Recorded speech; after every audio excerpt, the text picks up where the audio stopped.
ಅಣ್ಣ, ನೀವಿಲ್ಲಿದ್ದೀರಾ? ನಿಮಗೋಸ್ಕರ ನಾನು ಹುಡುಕ್ತಾ ಇದ್ದೆ. ಏನು ಬೇಕೋ ಸುಭಾಷ್? ನಾನು ಒಂಟಿಯಾಗಿರೋಕೆ ಬಿಟ್ಬಿಡು.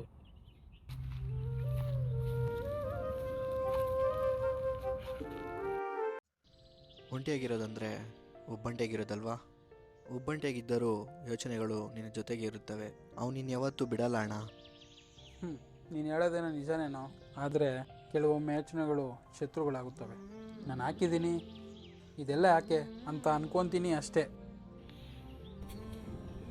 ಅಣ್ಣ, ಈ ಹೂ ನೋಡು, ಈಗ ಅರಳಿದೆ.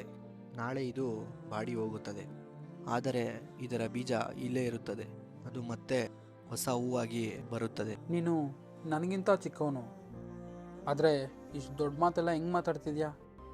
ಅಮ್ಮ ಹೇಳಿದ್ರು, ಜೀವನ ಹೂ ಇದ್ದಾಗೆ, ಅದರ ಸೌಂದರ್ಯ ಕಾಣುವುದು ಕಣ್ಣಿಗೆ, ಆದರೆ ಅದರ ಶಕ್ತಿ ಕಾಣದ ಬೇರಿನಲ್ಲಿದೆ. ಈಗ ನೀವು ನಿಮ್ಮ ಬೇರನ್ನು ಮರೆತಿದ್ದೀರಿ ಅಣ್ಣ, ಆದರೆ ಅದು ನಿಮ್ಮಲ್ಲಿ ಇನ್ನೂ ಇದೆ.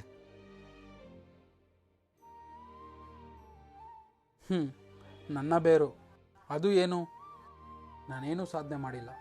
ಓದು, ಕನಸು, ಪ್ರೀತಿ ಎಲ್ಲವೂ ವೇಸ್ಟ್ ಆಗ್ತಿದೆ.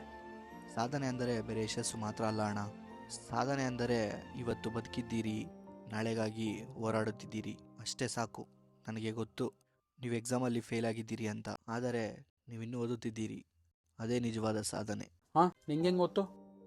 ನಾನು ನಿಮ್ಮ ನೋಟ್ಬುಕ್ ನೋಡಿದೆ. ಅದರಲ್ಲಿ ನಾನು ಸೋತೆ ಅಂತ ಬರೆದಿದ್ರಿ, ಆದರೆ ಪ್ರತಿ ಪುಟದ ಕೊನೆಯಲ್ಲಿ ಆದರೆ ನಾನು ಮತ್ತೆ ಟ್ರೈ ಮಾಡುತ್ತೇನೆ ಅಂತ ಬರೆದಿದ್ರಿ. ಅದೇ ನಿಮ್ಮ ಬೇರು ಅಣ್ಣ.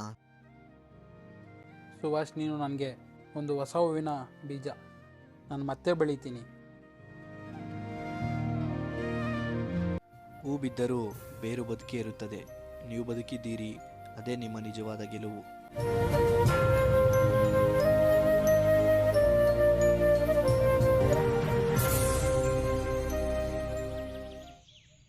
ನೀವು ಯಾರಿಗೂ ತಿಳಿಸದೆ ಉಳಿಯುತ್ತಿದ್ದೀರಿ.